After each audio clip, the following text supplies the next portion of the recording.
Hello, everyone. Welcome to the stream. Nice to see you all here. Hope you had a fantastic day and definitely managed to start the second roundtable here today and have some fantastic guests, including a surprise guest that was not planned to be here at all. But let's start with the invitation order basically. We have Hello Future Me here today. Oh, hello, that's me. My name's Tim. Hi, otherwise known as Hello Future Me. And then we have Helen today here, aka the Clueless Fangirl. Well, people should know me on your channel by now. Yeah, that is true. The other German in the chat and in the camera. She's very often here, and also we have we also have Timbo Took here, very first time. Nice to have you here. Thank you for having me on. I wish I could show my face, but that's just a little cartoon version of me. Sadly, technical difficulties with the camera today, which is really unfortunate. And then our surprise guest, we have Nerd of the Rings here, Matt. Very nice that you could make it. Yeah, thanks for having me. I'm glad that I was able to change my RSVP when I finished my errands early today. Yeah, it's pretty nice. So we have a really loaded field of guests here today. Very awesome. I hope sound is good for a chat, so feel free to tell me, give me a bit of feedback on this. And today we discuss, of course, episode number 3, which came out almost like a week ago. Next episode will be up on Friday. And yeah, I try to organize these roundtables every week and have different guests. And so far it worked pretty well. So shout outs to all my guests so far that they found the time for this little thing in very busy times. And yeah, I don't know. I would start with the usual question. How did you like episode 3 of the Rings of Power? Maybe we, I don't know, who wants to start?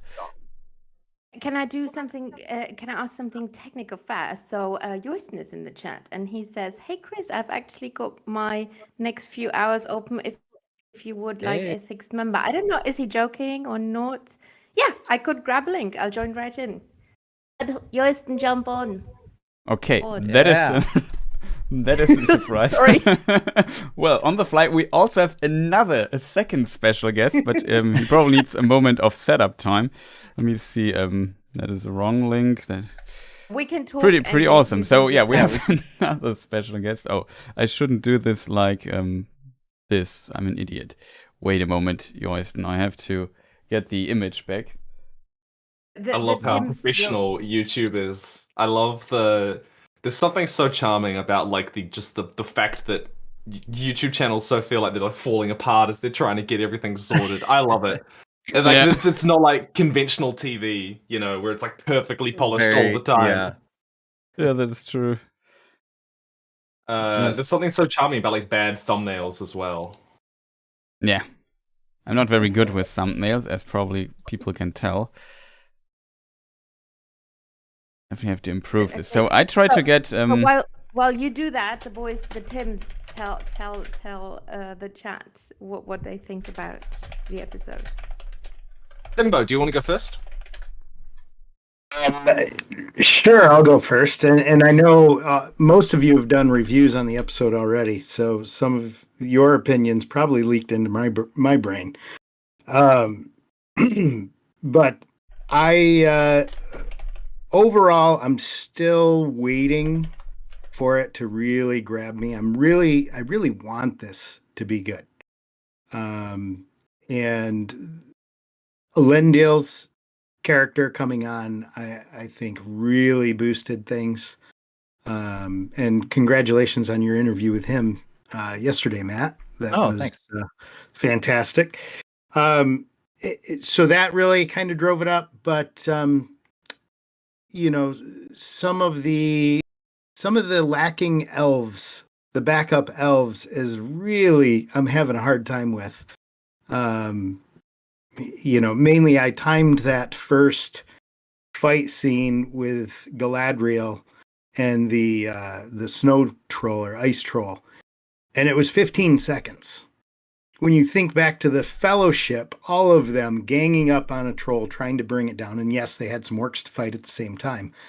But that seemed like it went on forever. But 15 seconds, it was pretty impressive. But it wouldn't have been so bad if it would have been the whole gang of them on there. And then kind of the same thing with Rondir and the orcs in this episode. Hello. Hello. Hello. Nice to have you here. Now I am so sorry about the chaos, but thank you all for having me. I appreciate Welcome, it. Winston. I didn't know if I'd have this time open. I've got like a grad paper that I'm sitting in front of for grad school, and I'm just like, you know what? I'd rather talk to my friends right now. Rather procrastinate. There you go. Yeah, absolutely. So thanks for having me. It's good to be here. Yeah, it's awesome that you also found time. So pretty awesome panel today. I just have to find a place on the screen for you, but yeah. You are totally good, Chris. Take your time. I'm so sorry about the chaos, but thanks for having me again. I appreciate it. Yeah, no problem. Very nice that you are here. We just talked about which episodes, how we each of us liked the episode. So I don't know who hasn't talked yet. I guess a lot of people. So in the meantime, I do the technical stuff. You talk about the episode. Okay. So I thought that episode 3 was a lot more focused, more cohesive, because there's like a stronger through line between the episodes. Like we spend a lot more time with Galadriel. So in that sense, it's a step up. I think Elendil was impressive. I think Elendil feels like a Tolkienian character comparatively. I talk about this in my review where I said he has that kind of Tolkien really loves writing about people with strong good values in hard times, and Elendil is very much that character, and so it's going to be interesting to see him be explored. That doesn't mean it was perfect by any means. I think there was clumsy scenes, clumsy dialogue. Some stuff was just underwhelming, but I think at the moment I'm still feeling like it's just a little bit shallow, and ultimately, like I almost feel like we don't really have an inciting incident just yet. Yeah. Like we've got a vague Sauron is out there, and then like the comet with the Meteor Man, we have this kind of like unifying, everyone sees it up in the sky, but it's got no consequence for any, like it doesn't motivate any other characters except Nori to do anything. So it's like we're halfway through the series now. We're one episode and there's only 8, so I'm kind of like, where's the forward momentum for this story? Yeah, I think inciting incident was actually one of the phrases that came to my mind as well. Like, and like you said, episode 3, like I think because we get to spend so much time in Numenor, it felt like the beginning of a story was finally starting there. And I'm totally on board with Elendil. I think he's one of, if not the strongest character so far. And it actually made, for me personally, made the scenes with Galadriel more palatable because of his role in those scenes. Because my whole thing has just been like Galadriel just feels very one note to me. Like she is rage bottled up, and that's like the entire thing with her character. Like there's no other, dimension there. It just feels very one-dimensional. Yeah, totally agree. It's now I also should have everything set up, though it's a bit wonky looking. Thanks again. I would agree. This episode of the 3 that we've seen so far seems to be the strongest, the most coherent. And part of that is that we left some of the other plots behind for this episode by itself. So we get more time in Numenor, and we get more time with the elves in captivity, and so forth. But like Tim says, it's like we're looking for an inciting incident. We're looking for something to kind of get the plot going. And I'm curious, maybe the inciting incident has something to do with Halbrand. Perhaps they're really setting him up to be this chaotic character that really sets things going. It feels like Numenor is on that edge of a knife. I'm very confused about where we're at in the lore. I've talked about this in some of my reviews so far. I'm not sure how to ground myself in the lore right now, because in Numenor, it's if we're in the late Second Age, this is after a civil war between the faithful and the Kingsmen. But it doesn't quite feel like that. It feels like there's definitely more cohesion in Numenor. So maybe we're starting to see the rocks turning into an avalanche when it comes to those incidents, and maybe that's what's going to really set us off. I'm not quite sure, but yeah, it's hopefully it follows season 3's footsteps in the episodes to come, and we see some more cohesion. Yeah, so for me, I liked the third the best out of the three, but mainly due to Numenor and the beauty, and that I finally see it on screen and it's grand, and I really enjoyed that, and I did enjoy a few characters. I'm just very, very worried about the depiction of Ar-Pharazôn, because he's one of the, and I still don't know which route will they go. Are they related? They haven't hinted at that at all. He's her advisor. Is he also her cousin? I think that won't happen. I don't get any vibes I'm going to force you into marriage, woman. I didn't get that vibe. So I'm a bit worried because, and obviously about the whole time compression, because that shows with time compression, you can show the decline of Numenor. And I always stress on, they brought this on themselves. Sauron was just there for 50 years, right? From prisoner to advisor. That was just 50 years in over 3,000 years. But they did this. They basically drowned their island themselves, right? It wasn't just Sauron. It started way earlier on. And I'm not sure if they can show this. Will they blame everything on Sauron here? Do we see this urge and this, this greed for immortality, these starting asking more and more questions? Why can't we have this? So that's what worries me, because this was so important for Tolkien, right? This was one of the main Numenorian plots. It wasn't about politics or anything like that, or power. It was it was a different concept. So that's what worries me a bit. But I love the beauty and seeing Numenor. Yeah, very, very good points so far. I agree a lot with what you said. Like, it's an interesting episode. It feels, as Tim said, far more focused than the previous two episodes, which were kind of all over the place because they just tried, I think, too many things at once. And so this worked out for me pretty well. I think we finally, the character I struggled the most in previous episodes was Galadriel. No surprise here, I guess, but here she finally got like a character to interact with in the form of Elendil.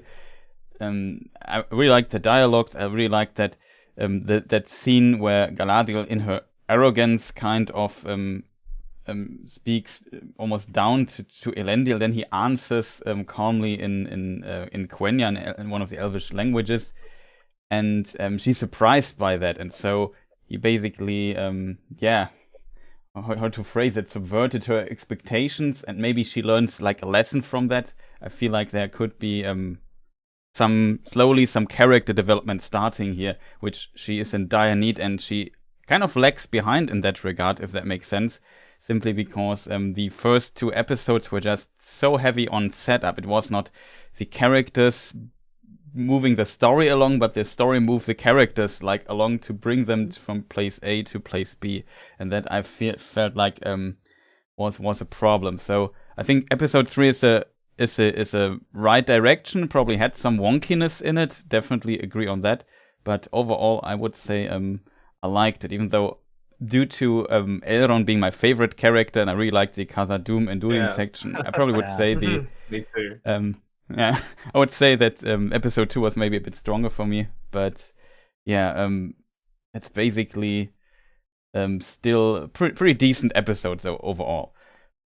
I was really bummed when it cut away from Numenor. Like, I could tell it was cutting away. I was like, oh, we're going back to Khazad-dûm, and then it's the Harfoots, and I'm like, son of a... Come on. Give me... You mean the heartless? You mean the Yeah, heartless? the heartless. That was Yeah. pretty. There we go. Yeah. Oh, yeah, no, I brought that up in my review, and I talked about like how, well, I mean, obviously there's this dark implication that they leave behind their weak and infirm, and there's two levels to that. One, I don't reckon my bet is the writers didn't really intend that super dark tone because in the party they only talk about people who died from things they couldn't really control. Yeah. But they And still I reckon laughed, you know. Well, they did, but I don't know. Like, I mean, you laugh at someone's funeral about like the things that they did. That didn't strike me as particularly strange, but I think that it was probably a narrative contrivance to make the stranger be able to help pull the cart, and they probably didn't think about the consequence of that. And then two, like tonally, I don't think it was the right decision to even let that happen. I think from as portraying the proto hobbits, as it were. Yeah. I mean, didn't they laugh at?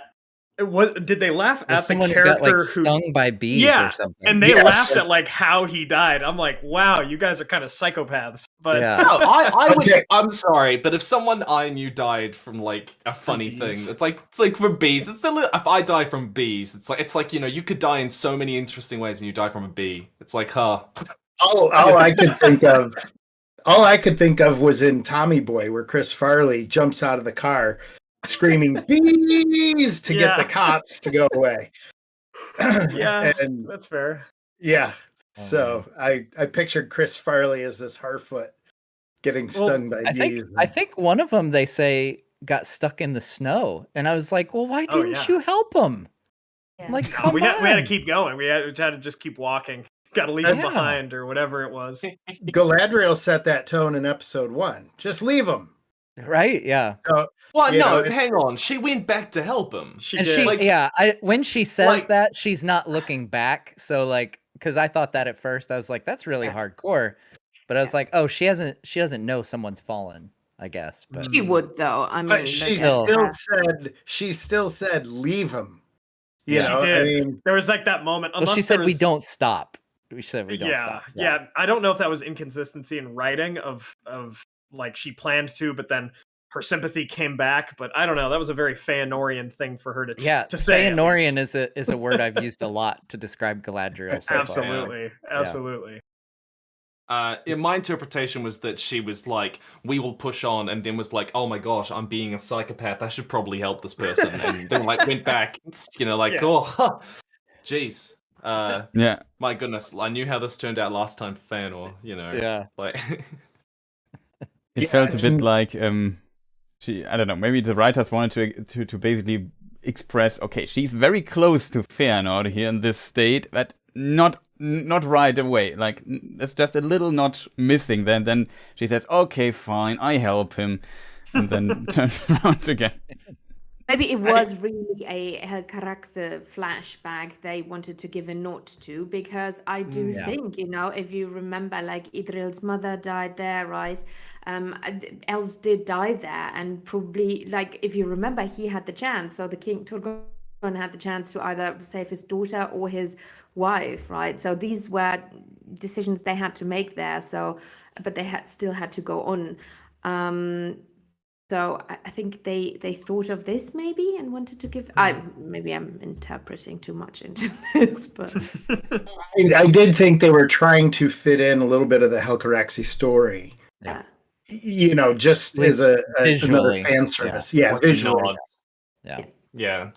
The Elven... they don't have rights to the full Helcaraxe story anyway. Absolutely. The Elven storyline in that particular scene or scenario, though, where they go to what I assume is a Tumno and everything, I'm not quite sure about their power levels. And again, this is where these kind of feed into some of my problems about the writings of characters. Because I swear that I watched like 4 elves get bodied by that troll, but then they were all there when they came back. So I swear some of them died, but I don't think any did. Yeah.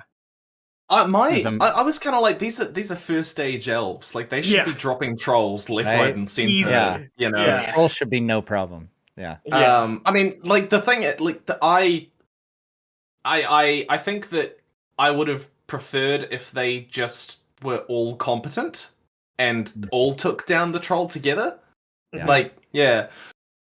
I don't know. Like, Oh, sorry, Timbo. I was just gonna say, if it was a D&D campaign, they all rolled ones, and Galadriel rolled a 25. Yeah, she was carrying a D100. She was. Yeah, Galadriel is an interesting, like her arc so far. I know we have many episodes, even in the season, left to go, but her arc so far has been interesting because she's simultaneously older than many of these other characters that we see, and they're really playing into that of her being very wise, very fair, and very old. Yet they're also giving her the protagonist treatment of, well, she has a lot left to learn. And so I'm not quite sure how they're going to reconcile those two pieces so far, because they definitely seem to clash. On one hand, she's definitely, from what I know of her context from the lore, she was in the courts of Meli and the Maya. She has played politics and these sorts of things before, but then she comes into the Númenórean throne room and it's like she's never talked in front of 5 people in her life, or at least not to try to survive. And it's just these weird clashing elements when it comes to her character. I don't know if you all have thoughts about that. Yeah, most definitely. Thoughts, but... I feel like she is. Some people say she's like a Mary Sue or something, but I feel she's so bad at diplomacy. I wouldn't go that far. Yeah, no, same. my goodness. Anyone who says that so she's many a Mary flaws. Sue doesn't know what a Mary Sue is. Okay, all right. The people have thrown that term around so much in the last 5 years, and they're all just have no concept of what that means. Because it's clear that she does. No, you're right. I mean, it's clear that she does have weaknesses, especially in those political scenarios. From just your self-survivability here is lacking. You're really trying to get these Númenóreans to kill you. But I will she's got those everyone weaknesses in this courtroom. Yeah, Right. exactly. It's real funny. She goes I need a boat, and she's like, what's the one thing elves do when they need a boat? So Yeah. Well, and she tried to swim back from the edge of Valinor, but the swim from Númenor, I guess that's just a little too far. Too much. I'm not quite. Man. Yeah, and Tim, maybe you can I need to look up in the slang dictionary the term Mary Sue, but my understanding is that a Mary Sue is where the story the character is not showing faults and stuff, which right? That's fundamentally the baseline of it. Is that the character doesn't have any faults and everyone likes them, and everyone who doesn't like them is proved immediately wrong. Yeah. Which I don't think is the case here, because the conversation with Elendil and even Elrond earlier, they kind of call her out on hey, what you you're kind of going about your life in the wrong way. Elendil, he what did he say? He had a daughter who runs fast and a son who runs blind, and she does both. And it's that's essentially her character in a nutshell right now. That line, I just have to say, I really liked that line out of the whole show. It seemed very Tolkienian.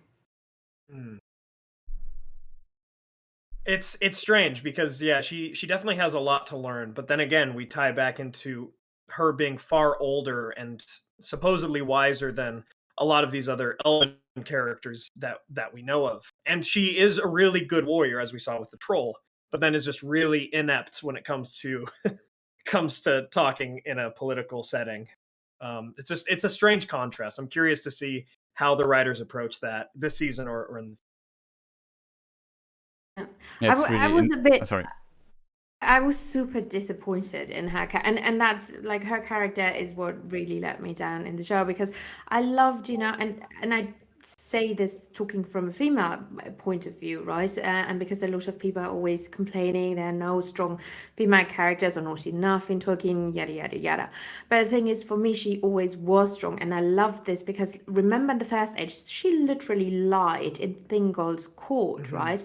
She didn't technically not lie, but she didn't tell the whole truth. So she's definitely not a Mary Sue. She never was. And these aspects of her, and so her character arc for me always was this: she's so wise, she's so foresighted, like Gil-galad in the year 500 of the Second Age, he wrote that bloody letter to Eldarion's father, and then she was so foresighted to make contact with the dwarves in Moria, and in the 1,000 versions of her, but whatever. But then she learned from Melian to become this more and more powerful mage. And now she's also a warrior. So what is it? So is the character? I don't understand her character arc, because she's a spell sword. No. Yeah, but that's true. D&D spell sword. Yeah, but it's weird. You can show her arc from, learning all these magical abilities, because I do think this is still high fantasy, right? And I always say this, you need a counterpart to Sauron, because obviously he does have magical abilities. We will see this magical thing as well. So for me, she always was this teeny tiny bit through to the learnings of Melian, this counterpart she could have been, and now she's a warrior. I'm pretty sure she will give that up, but I don't know, I don't like it. And is it just because a woman needs to fight now? They gave this apparently to Miriel already, so can we just, I don't know. I would have preferred for Elrond, because he was the herald, he did fight, he led armies for Gil-galad, we know that. So I would have preferred for him to get this role, but anyway, that's... Or even Celeborn for sure. Like you're saying, Helen, it's like we evidently have this warrior archetype here, and Celeborn could fit into this, or even a mixture of Celeborn and Galadriel more so, and then we don't have to deal with the Halbrand like Galadriel stuff. Yeah. But yeah, I don't know. It's tough to take these two archetypes and try to combine them. I saw a comment, I think, on one of my reviews that said, would this be better if it was Celebrian? Because then you don't have that context of these thousands of years and these 2 ages worth of learning and wisdom gathering. And I think that would be better of this character arc for her. But I even agree, Elrond probably also a better choice, because he's far younger, far more inexperienced even in the lore. And that's honestly one of my biggest problems with the show so far, is I can't ground myself in context. We're simultaneously at the beginning and end of the Second Age. I saw a comment in the live chat here a little bit ago that said, Don Marshall on TikTok has this theory that it's potentially a multiple timeline series, kind of like Witcher Season 1. World. It's possible. I think that's worth considering for sure, but it's weird. What would be the timelines? Like Galadriel crosses both of them pretty explicitly. Right. That's true. That's a good point. Yeah.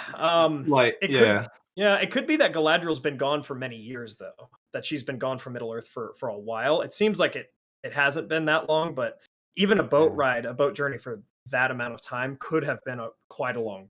I'm not entirely sure. But it's like in Middle Earth, we're at this point where Sauron's coming back to Mordor, which is early Second Age, pre the rings being built with Celebrimbor. But then we have Ar-Pharazôn and Elendil and all of these characters in Numenor at the same time. I'm not exactly... Yeah, it's just I'm struggling to ground myself in any of the context that we do have. Yeah, I can totally see this. In a way, it's kind of ironic. I thought I also wrote this in my review, which is not out yet, but... It's in a funny way. Numenor was originally like there's a story with C.S. Lewis and Tolkien having this little challenge of who can write a space travel story, like C.S. Lewis was supposed, and Tolkien was supposed to write a time travel story, and out of this he came to Atlantis, and then Numenor developed out of this. And what is kind of funny is that when Galadriel in episode 1 2 goes on this boat and travels to Numenor, it's like she travels 2,000 years into the future all of a sudden, and then we are in the medieval arc. It's kind of funny if you look at this like this.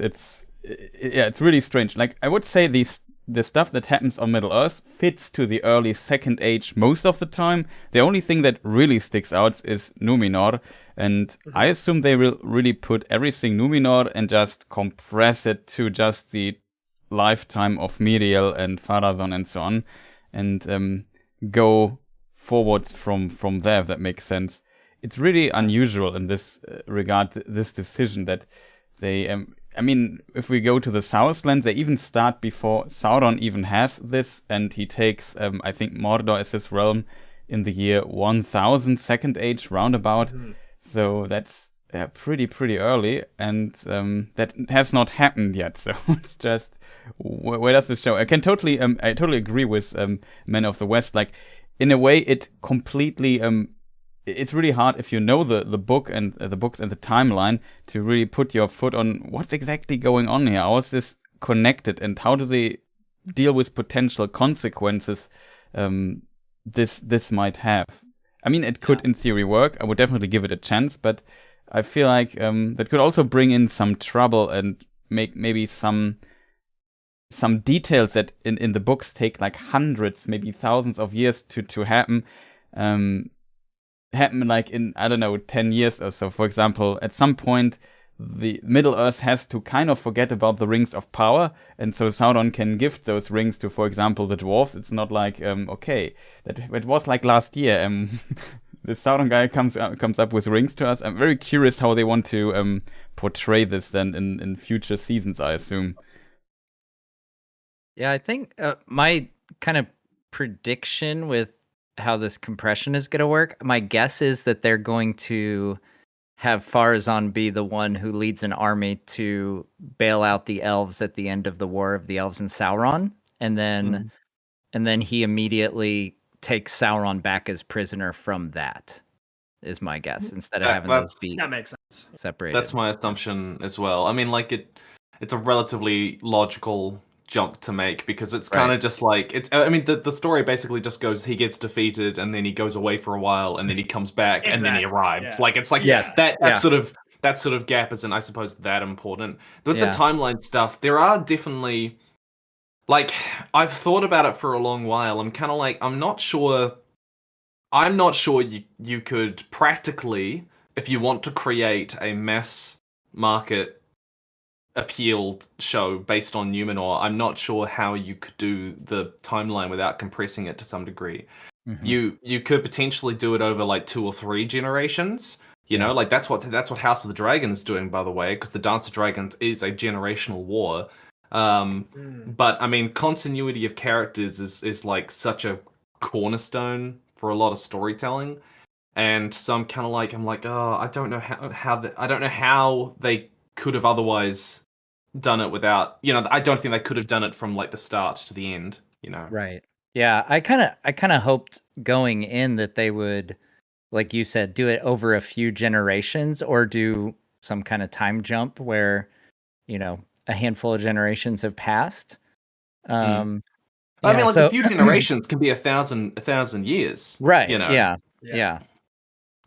Well, the problem you get into that, as far as for the mass market audience, it's the continual having to introduce new characters, you know, whether that's season over season or episode over episode. So my daughter's 18 years old, and I was talking with her, and she's kind of coming into it from, she loves Lord of the Rings, has read that, loves the movies, but doesn't really have any background on the Silmarillion, and doesn't know the Second Age or any of the main themes, the consequences that go on there. So for her, it's already just the first 3 episodes have been introducing a lot of storylines, a lot of characters, and that sort of thing. So for the casual viewer, and I know that's who they really have to make this for.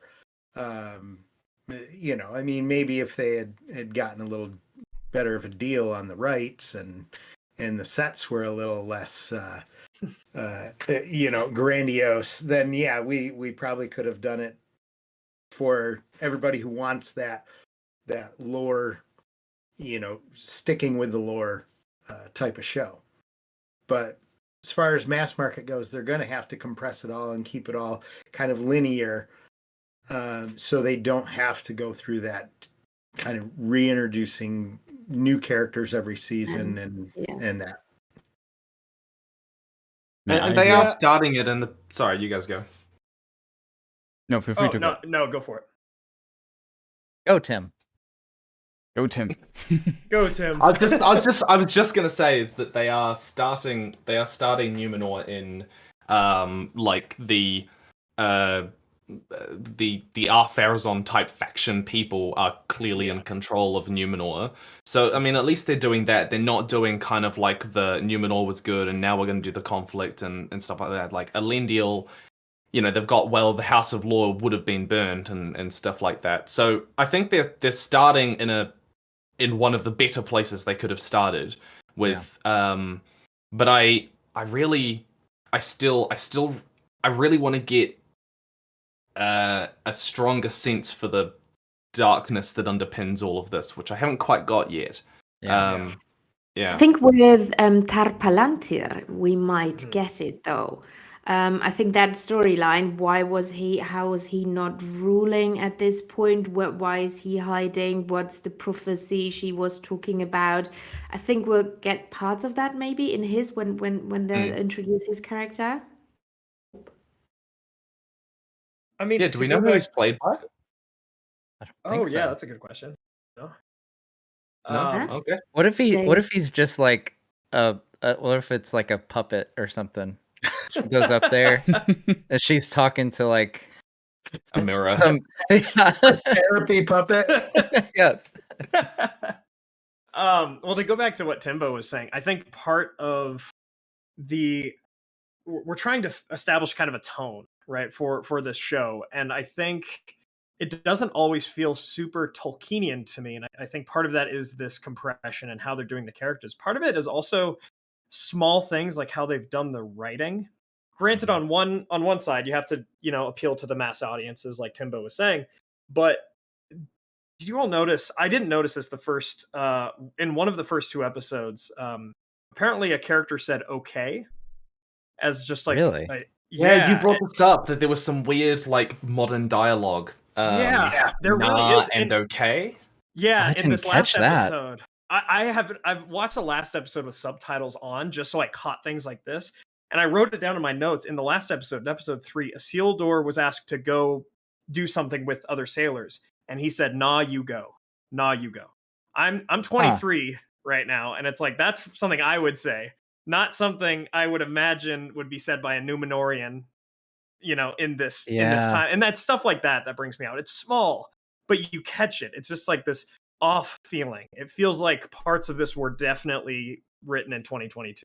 Yeah, I think I can't remember. I might have had a conversation with both of you, but I can't remember if it was Tim or Yoyston that I've DM'd before, and we've talked about like how much of a hurdle it is to not have Tolkien's words to go off of, like Lord of the Rings. Like, you have all this beautiful language, and like good luck replicating that, and it definitely doesn't feel like it's replicated. And there's been very little with a couple of exceptions that I'm like, oh, that sounded really, really beautiful. And then there's a lot that it's just like, the sea is always right, and I'm like, okay. Like, what? Also, the delivery of that line was so weird, right? The sea is always right. It's so weird. I was so weird. Yeah, it's like, surely there's a more eloquent way to say that sentiment, right? And then also, I brought this up in my review, but I really hate, like, I was, nobody goes off the trail, nobody goes alone. It's like, okay, what's the next verse?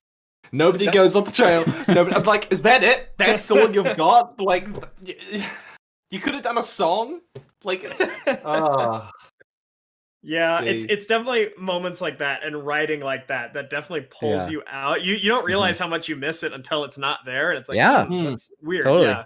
I was talking with someone's like, I was like, sometimes the Harfoots feel like AI generated hobbits. That is true. I mean, it's a really good point. Like, there's so much poetry and song in Tolkien's writings and works, and they come up with this stuff. It's kind of very, very unfortunate.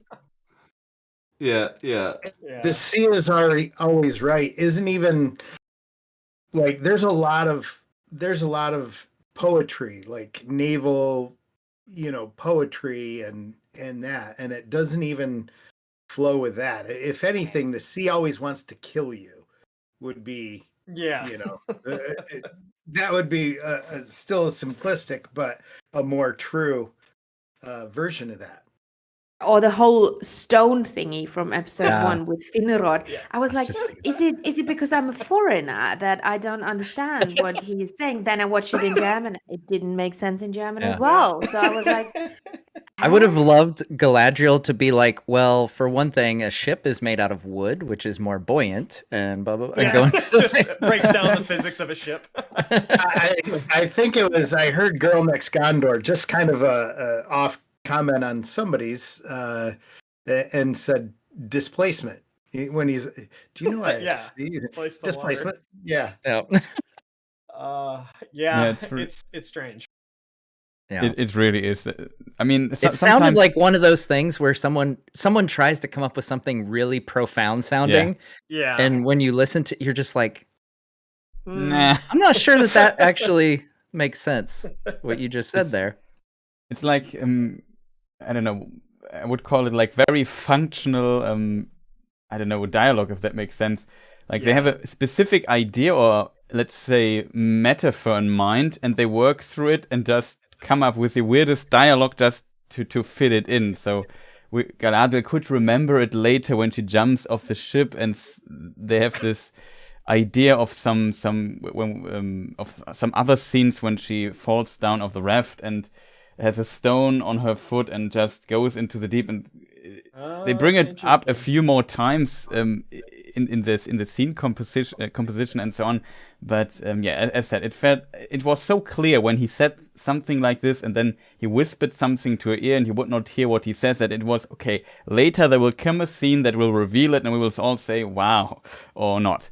And in this case, it was more the or not part. But yeah.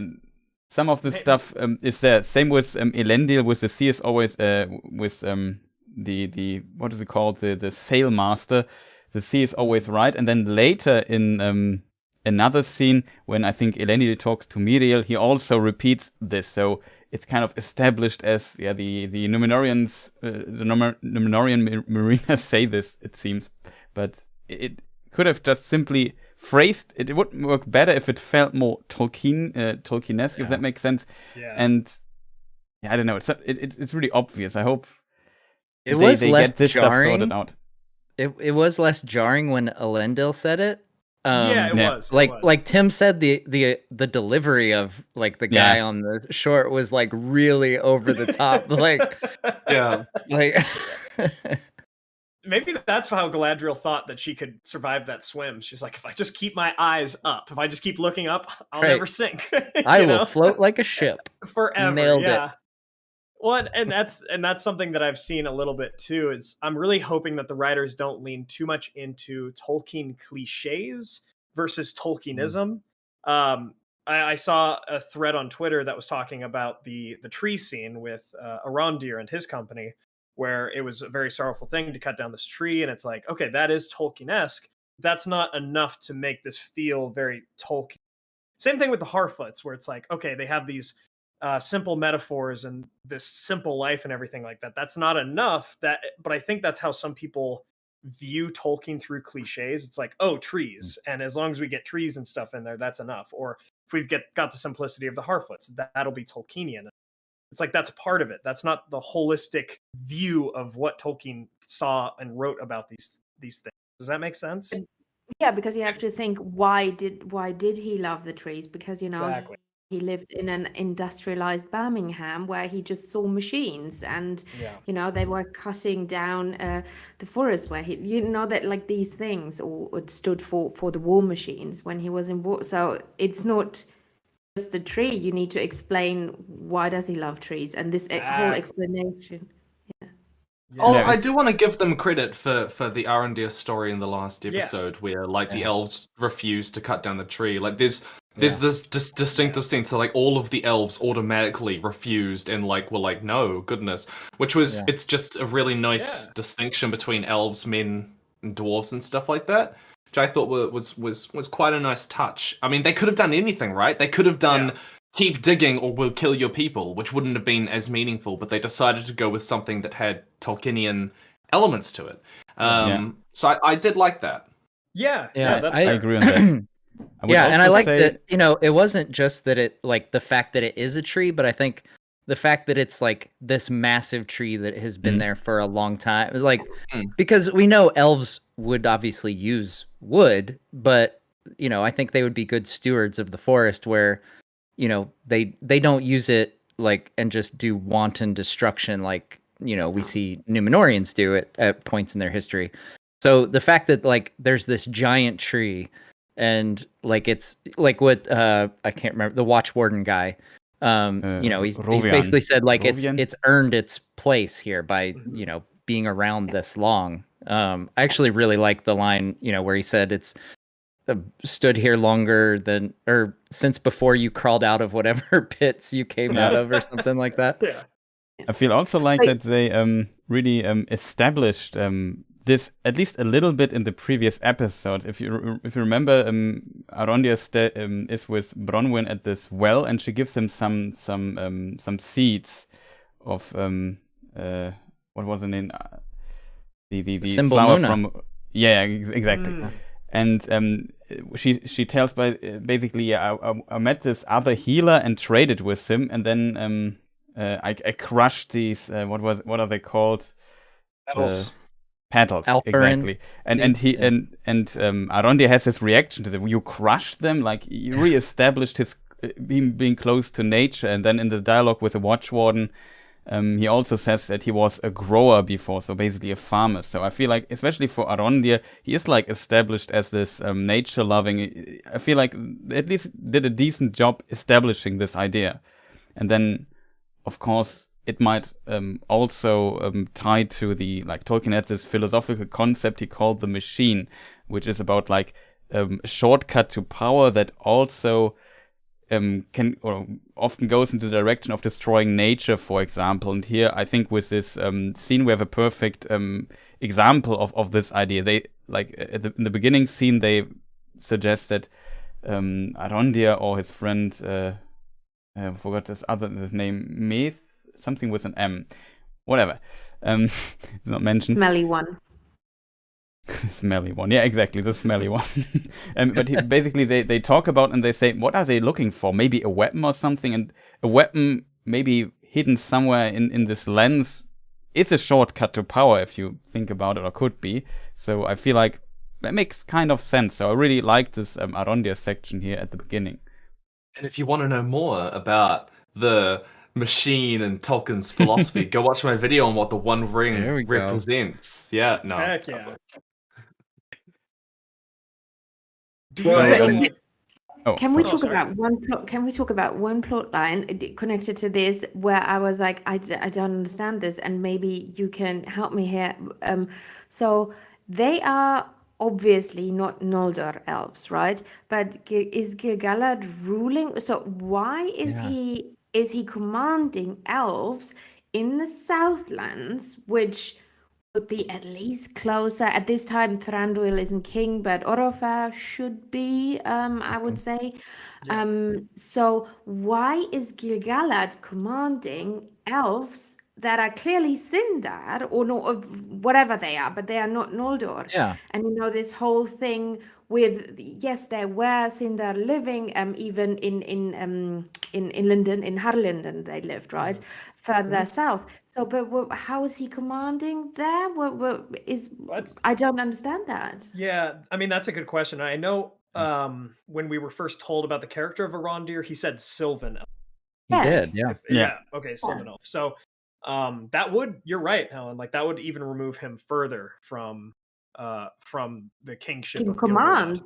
Yeah. Because if he's Sindar, I could actually kind of see that connection. But Sylvan, he would be very far removed. You're totally right. Yeah. And do they say High King when they get the orders? Like, do they say High King or do they say King? Because that was like a thought that just popped into my mind. It was like, oh, could they be talking about another king? But I think they said High King. They say High King, yeah. They do? Okay. Oh. And it also is definitely, I feel like, cut in a way that it seems connected.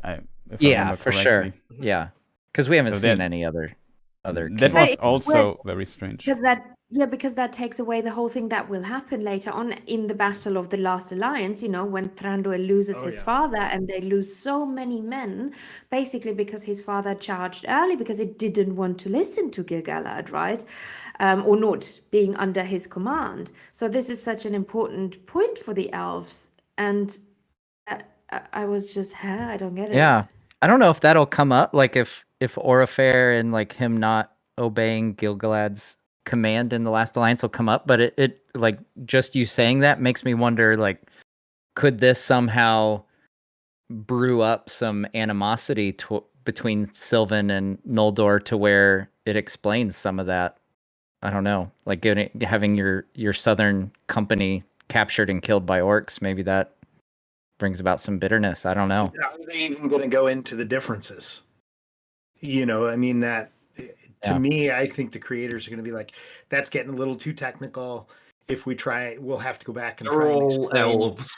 Yeah, they're all elves. It's just, one happy elf band. Yeah, that would be a bit unfortunate. Though, of course, you have to keep in mind that we don't know, and it's always like a stupid argument in a way, but the Odo Fair stuff, like there are so many versions of that, and some versions he simply does not exist. It's also a thing to consider, plus the right situation, of course, which I think he's only mentioned in Unfinished Tales.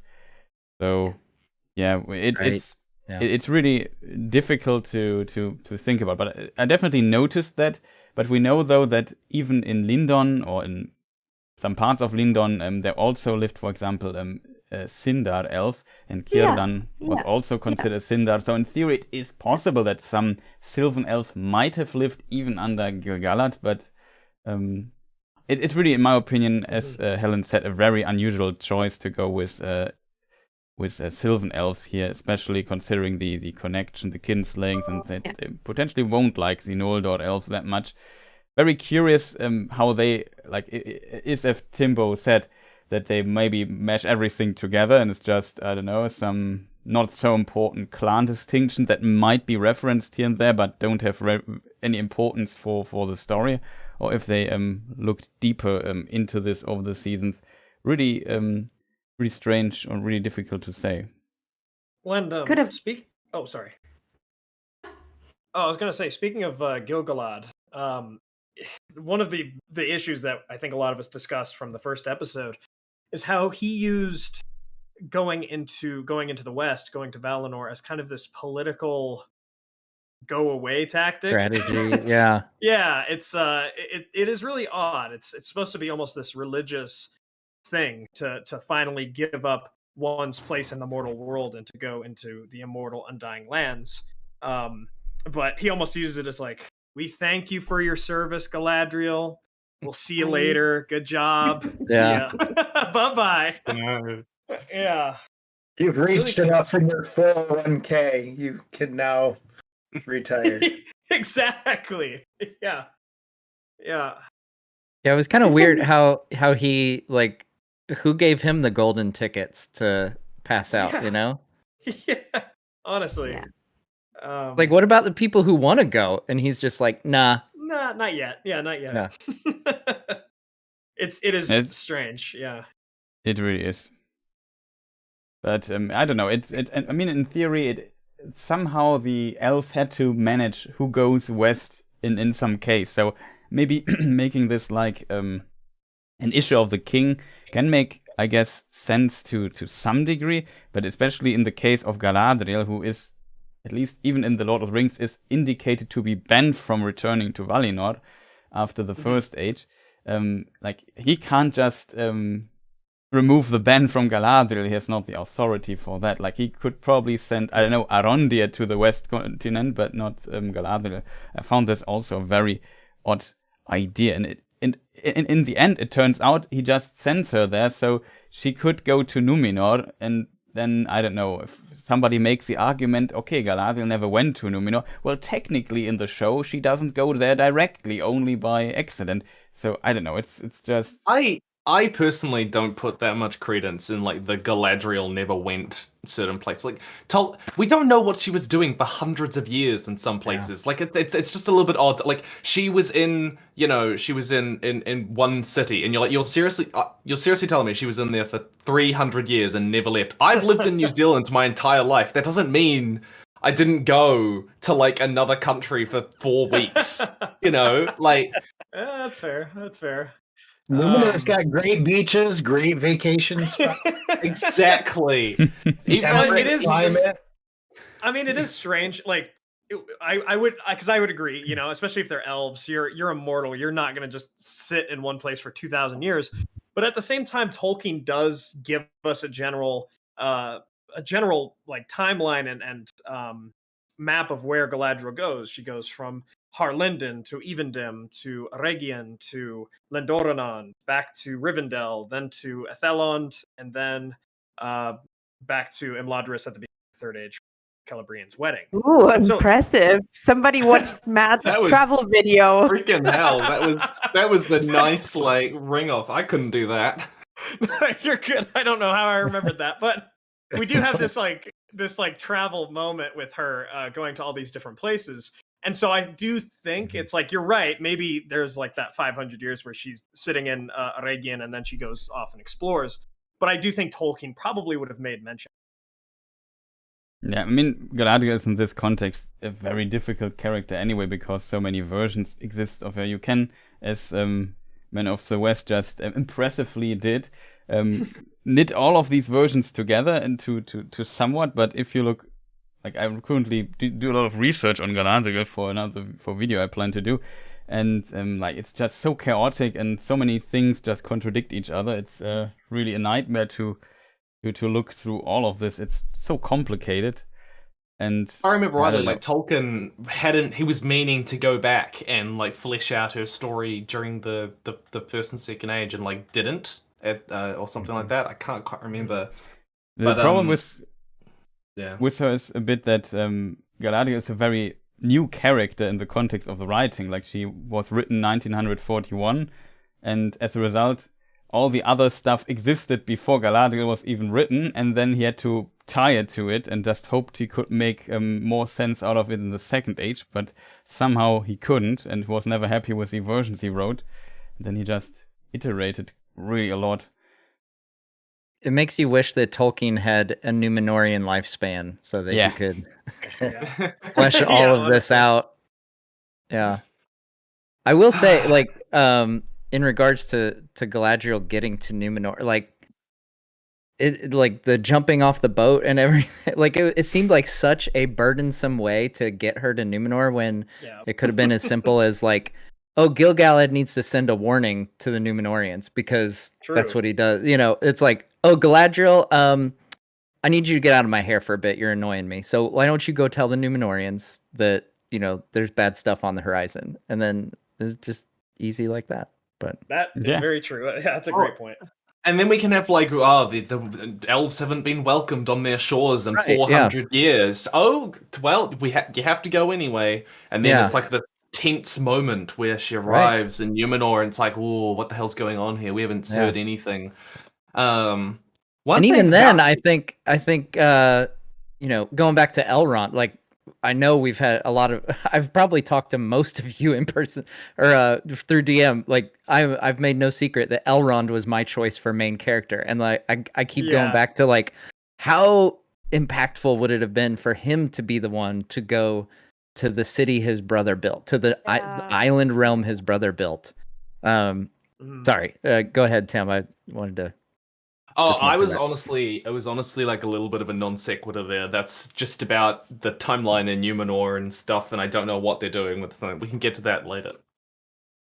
Well, I was just gonna say, if Halbrand turns out to be Sauron, it's the fact that she jumps off a boat in the middle of the ocean, and he happens to be on a shipwreck, floating out in the middle of the ocean, just for the two of them to meet like that.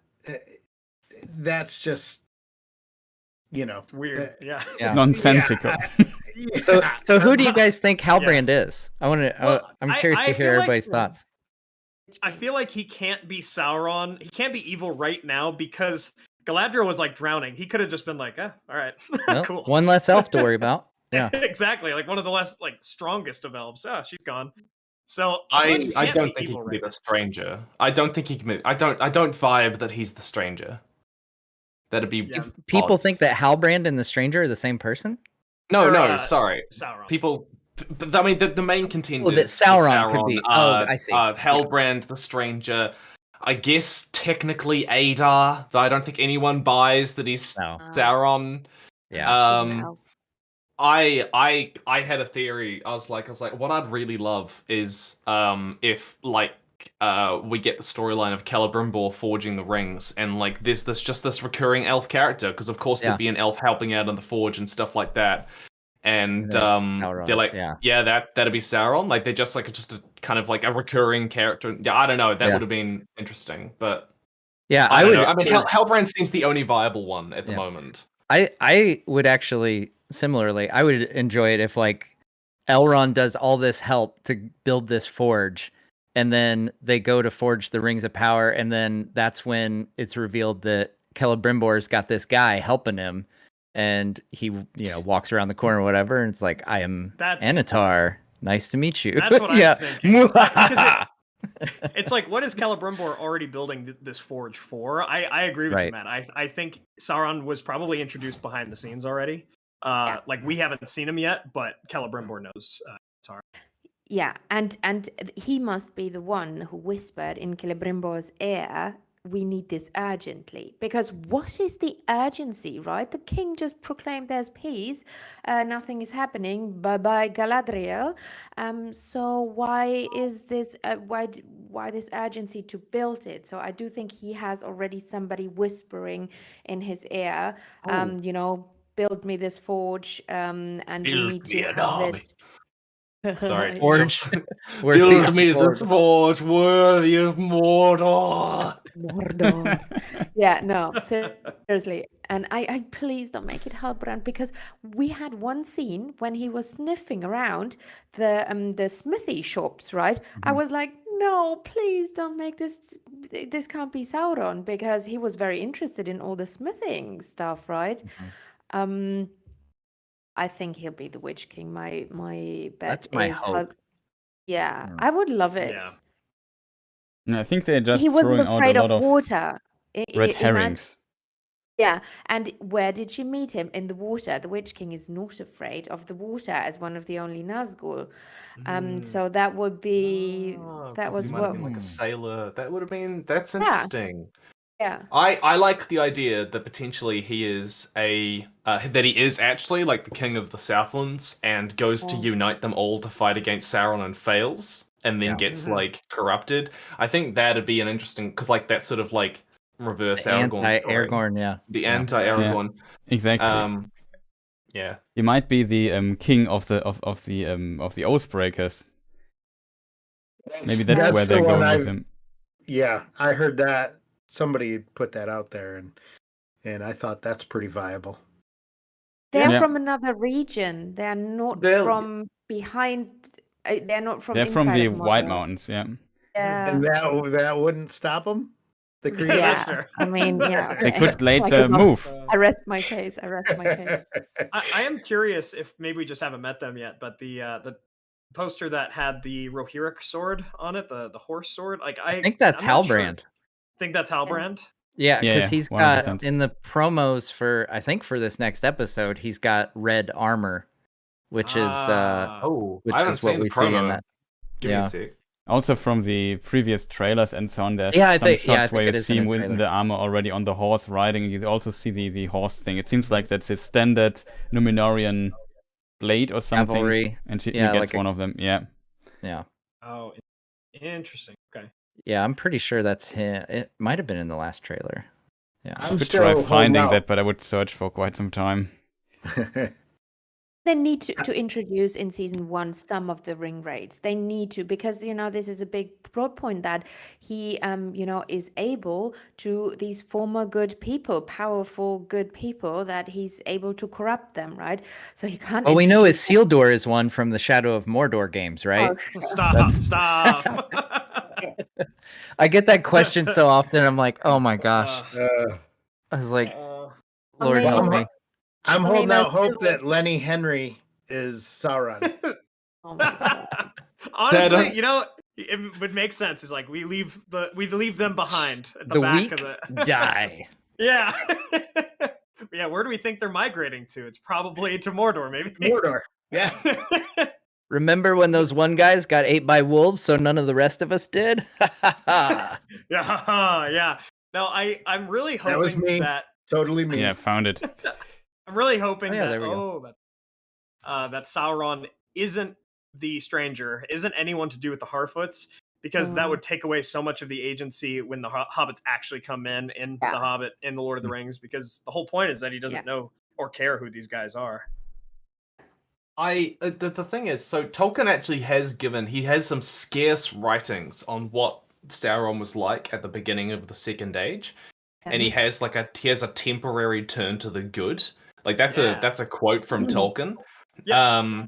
And he talks about like how he was more concerned with reorganizing the world and like helping people after basically, like the Valar like destroyed Beleriand, destroyed Middle Earth. They left this massive war, and then basically Upton left and were like, we'll leave it to you guys. You guys have fun. Like that. And Sauron is apparently like, well, hang on. There's a lot more to do than just fight the bad guy and leave. And even I though was he really was hoping. The bad guy. Well, yeah. I mean, he was the bad guy. But I was hoping that he would have this character where he's kind of like trying to do good and then ends up falling into old ways and dictatorship again. But I don't think that they're going to go that direction, because even if Halbrand is Sauron or some other character is Sauron, like, I don't know, we just don't have the setup for that character at the moment. Yeah. Mm-hmm. I think I'm burnt out on like the bad guy rehab stuff after like we got that with like Loki and like some Boba Fett and stuff like that. So I'm like just give me a bad guy, like straight up bad guy. I'm very curious who Adar is gonna turn out to be. He looks elvish, right? Because this is why Arondir literally looks at him. He's like, "Who the fuck are you?" Because he looks very surprised. But why would he surprise? He wouldn't be surprised if it's just another baddie, right? But this is, I think, this plays with the theme of Morgoth corrupting elves into. Could we see one of the Avari? I mean, yeah. So I think, again, going to like promotional images, I think his armor has like the star on it, and it looks kind of like the armor that Galadriel and the other elves have when they're at Utumno, or what we think is Utumno. Yeah. And Harry at one point suggests that in one of his leagues early on, but that's like a year ago, that he was one of her brothers that got corrupt. Something like that, but please no. Yeah, I've seen people predict that like the brand on Finrod, like I don't know, some necromancy going on or something. It's just so his coroner knows to go to Mordor. It's like, I gotta go over there. Okay, after I'm done with this body, we'll go. Oh my gosh. Was that a tool? Was it, did he stamp it on there? So one note about the writing of that is that like it I think it's not technically like a bad writing decision or anything like that. Just it's a map or anything like that. But I think part of the reason that people find it underwhelming is that, like, one, the reveal that Sauron is in the Southlands has basically already been spoiled by the fact we've seen the orcs in the Southlands, or like that evil is in the Southlands. And two, we know from context, like even if you're very unfamiliar with Lord of the Rings, Sauron and Mordor are like kind of connected, right? Like, so the revelation is it's not really a meaningful revelation to the audience. It might be to Galadriel, but it's kind of like, all right, so she figured out that something we've kind of already known, you know, and not in a dramatic irony way. So I think there was that. Yeah, especially when Matt's been saying it for months. Yeah. Spoiler, I didn't tag it with a spoiler alert because it was a theory at the time, but yeah, I mean, yeah. But that was the symbol in Timbo's car. That's right. It's the low air symbol on the dashboard. Yeah, I Nerd of the Rings. I'm the same way. I really hope Adar is not Finrod. Yeah. Oh yeah. That would be killer. I don't think love so. Finrod, so it would be so weird. Yeah. Like, I don't know, when you have an assortment of all these other characters that you could choose from, or even villains that you could make from the ashes of other characters or the regions, and if you went with Finrod, this like uncorruptible, amazing, friendly guy, and then just made him because it's like Galadriel saw him dead. Like, he's dead. His spirit is in the halls of Mandos. Like, yeah. Sauron can't pull him back, you know? Like, it's just another elf with a mask. Like, yeah. But like, they're setting it up. Like the way they're like really dragging out this Adar thing, it makes me want, like, you almost have to wonder if like, I mean, maybe he's it gotta be is someone important, you know, like because otherwise why be so cagey about the reveal, unless it's just a reveal that, oh, this is an elf that's helping, you know, we've never seen an evil elf, so like, this is a corrupted elf who is turned to the service of Sauron. The funny thing is, like, the blurry image is clearly meant to bring up Anatar images. Like, the fan, we don't have a clear idea of what Anatar looks like, but there's been a pretty consistent fan image of him being long-haired, dark-haired, kind of narrow-faced, you know, like, that's sort of been around for probably 20 years or so, and they clearly, like, there's just that implication I felt when I saw that. I felt like they were clearly going for, this looks like Anatar. Yeah. People in the chat are saying Matt is Anatar. Just say. That would be crazy. It's like, crazy reveal. He's been so secretive about filming all this time. I don't have the physique for an elf. It's not gonna happen. To be honest, I don't think anyone, or someone posing as an elf, really I should say. Like, it's really rare. It's kind of hard because we're seeing all these elves in Rings of Power, and I'm like, half of you don't look like elves, but it's all right. Celebrimbor, my elderly gentleman. For me, still this the Shadow of Mordor and Shadow of War is my headcanon Celebrimbor. And all of us have used this image for years now for our videos, which is so funny. But I know nothing about those games, for the record. I have no concept of what they do to any. Oh man, I've never played them. I don't know. I know that Shelob is a woman in the games. You're all right. You don't need to play them. You're good. She's You're like, good, she's like Sauron's ex-girlfriend or something. And Isildur and Celebrimbor like fuse or something? No, it's an original character. His name is Talion. But he's a ring wraith who's fused with someone, right? Kinda, yeah. It's janky. That should be your next 24-hour gaming stream, Tim. Oh god. I don't know if you could handle the lore though. Like well, I'll say lore with air quotes. Lore of the game. I don't know if you could handle it for 24 hours. That's kind of interesting. I don't know. But we're watching the show, people, so you know you can handle that one. Yeah, it's true. I mean, I don't tend to get super. I've talked about this before. I said I don't get up in arms about changes to the law for law's sake. I get up in arms, I guess, about the spirit of Tolkien and the meaning behind the law. So there are certain elements of the law that I think shouldn't be changed because they reflect a deeper meaning inside Tolkien's universe. You know, like that's part of the reason I didn't really like the Half-Wits being dark so much, and I wouldn't want the dwarves to have found a Silmaril, which you know, I mean, it's probably mithril. It's almost definitely mithril, but if it was a Silmaril, that would annoy me for kind of like those deeper thematic reasons. Yeah.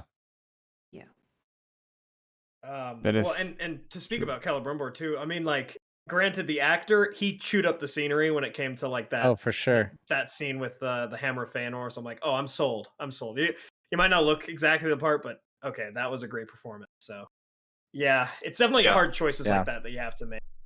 Yeah, that's what I said too. Like Celebrimbor was one that I was like, I don't know, like because of his depiction as like a Fëanor 2.0 in Shadow of Mordor. I was like, okay, like the story, like Shelob being Sauron's ex-girlfriend, whatever, is so dumb.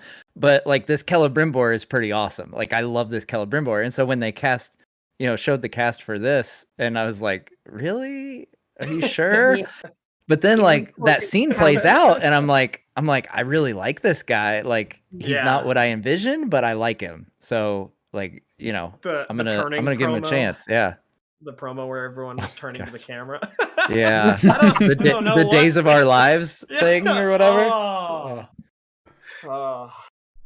Yeah. The marketing has been strange for this whole show. It's just really weird. That's but yeah, another the Hammer of Fëanor. That's another thing they could make a merch item out of. That would be. Yeah, I would so buy that. The Hammer of Fëanor. Oh my goodness. Yeah. You would display it just like that. Like in the center of your room would be this hammer. Exactly. People come in and be like, "What the heck is that?" That is the Hammer of Fëanor that forged the 3 Silmarils. Exactly. Then you tell the story about the tears and everything, and people are like, "You're such a weirdo." And it is weird things. Like, I mean, we talk about the casting of Celebrimbor and stuff. It's like little things. I don't know I think everyone has a different tipping point to where it stops feeling very Tolkienian and it feels like something else. I mean, even someone said in the chat, it's like Galadriel should be way taller than she is, and it's like, oh, that's true. But also, everyone on Numenor should be way taller. But it's like it's not a huge deal, but. How I think a lot of us, like myself included, have kind of envisioned Numenorians are like these just giant bodybuilders, just like kind of everybody's like 6'6" at like the shortest. And it's like, okay, I mean, to some degree, Peter Jackson could do these visual effects to make the Hobbit seem 3'6" or at the tallest like 4 foot compared to a 6'6" Gandalf. And it's like, okay, if you can do these visual effects, it's a little disappointing when you see the Numenorians not quite that way, and it's just little things, but after a while, after enough little things, they start to become huge tipping points to where it just doesn't feel quite like Middle Earth at times. So basically, Yoiston, you want Arnold Schwarzenegger to be like everyone be Arnold Schwarzenegger, so he's like in Numenor, let's to be go. Farazan and be like, we are going to take Sauron back to our island. Yeah. There's like 3,000 Arnolds on ships. Let's get it. The sea is always right. Listen to me. How far is that? I will pick you up and fling you across the room like a piece of baby poo. Everybody who hasn't seen this on Tim's social media, please check it out. He's reading the first paragraphs from The Hobbit in Arnold Schwarzenegger's voice. It's epic. It's everything. It is epic. That'd be beautiful. Impression's really on point. It is stuff like that where Sauron was very intimidated by the Numenorians, and from the Numenorians we saw from the last episode, they seemed like dudes. They just kind of seemed like people from Middle Earth. So little things like that, eventually they become bigger things, bigger tipping points. Yeah, there was I wanted some. I feel like they really accomplished kind of the grandeur of Numenorians and Numenor in the set and stuff, but it's like the people or the acting, it's just like, I wanted this impression that they were better than other humans, and they knew it, and they used that to be like, I mean, there were lines where they said, like, we are a better breeding, you are lowborn. But there needed to be this kind of like, I don't know, something else, Yeah. I don't know. Yeah. I know what you mean. More elf-like as well, because they live in the, they neither live here nor there. They're not, they live in between Middle Earth and Valinor, right? So I think they were missing this ethereal, is that a word? Sorry. Ethereal. Ethereal. That was missing for me. Yeah, because they definitely. were gifted, you know, they are gifted, and this whole gifted thing is missing for me. Like how, like you're just a rando. I could meet you at my supermarket, like literally. Yeah, definitely. It was really a bit off for me as well. I have to admit that that was not how I envisioned the Numenorians. Probably not like all of them were Arnold Schwarzenegger, but definitely more into the No, I direction. stand by that Yeah. now. That's And canon. Yeah. It's And I canon think now. Canon, a lot it's of that canon. will come down to perhaps how we see their armies. You Yeah. know, like because that when I think of you know, Sauron's servants abandoning him at the sight of Pharazon's army, I think like not only the individuals should look really impressive, but just like the vastness and the might of the army should communicate that. So yeah, I don't know. From the promo images, I'm not a big fan of like the white armor, or not white, like the light colored armor that we've seen. So we'll see how that turns out. I love the ships though. Oh, the ships look fantastic. They built that whole ship, I believe. Yeah. Yeah, which I think was pretty cool. And I liked the ships. I gotta say, I am a little bit of a sucker for steampunk Numenor. I kind of did want that. I know it was not gonna happen because it's like it's at best like, you know, iffy in the lore, but like it's yeah, no, it's cool. What are the quotes? I want to look up steampunk Numenor quotes because this. Yeah, there's some interesting ones. I think Book of Lost Tales, not the Book of Lost Tales, the Lost Road and Other Writings. Somewhere there. It says, I don't know, what does it say? There's some mentions of like our ships could move the waters without sails, something like that. It also hints at that Isn't guns it flying or boats or something? Yeah, flying ships, yes. Yeah, flying And ships the were there arrows, as well. Yeah. Flying ships and arrows of steel. So he described their arrows as like huge, right? Yeah. It's made of steel, and they can I would shoot love very that. far. Yeah. Like a bullet. Like a honestly. Like, oh no, let's go further. Not steampunk Numenor, like atomic age Numenor. Like they've got missile silos. Like the reason Sauron turns up and he's got like a mace and it's like we're gonna go stop them, and then just like firing A24 ballistic missiles at Mordor. And like what the like it would have been great. I do love that we got mention of like the guilds. That a version of like the technology that we're starting to see. That's pretty cool. Yeah. Excuse me, like the daughter will definitely build the Temple of Doom. Like, I mean, this is foreshadowing. Yeah. Or will she build like Minas Tirith or Osgiliath or someplace like that? Will die. I think she'll die. I don't think she'll think make so? it. And we got quite that a bit later mentioned. than that, right? Yeah. So my thought is that maybe we get a time jump between whenever Fall of Numenor happens, and then a time jump between seasons to where Gondor and Arnor are a bit more built up. That's just a theory, but I could see them doing that because I don't know. I can't see them like never showing the Gondorian cities. Yeah, I think that might be later in the season as well. Not sure how they will do this time-wise. Will we end with the War of the Last Alliance? Will that be like last? That's gotta be Sauron's. Yeah, that's gotta be the end of the Second Age. Like, if they're doing kind of the Second Age, that's when they've got to end it, right? But I do like that we got that reference to Anarion though. That gave me a lot of hope because I'm like, okay, Isildur's brother is also in this show. Let's go. Yeah, I think I've heard rumors that he's supposed to be in season 2. I think Harry might have said something that. like that. He's referenced in season 1 and maybe appears in season 2, something like that. He said, I think. Maybe somebody in chat knows. I think he will be a faithful one, and that's I have so much lore knowledge here. Is there any mention that Fëanor had a hammer in the books?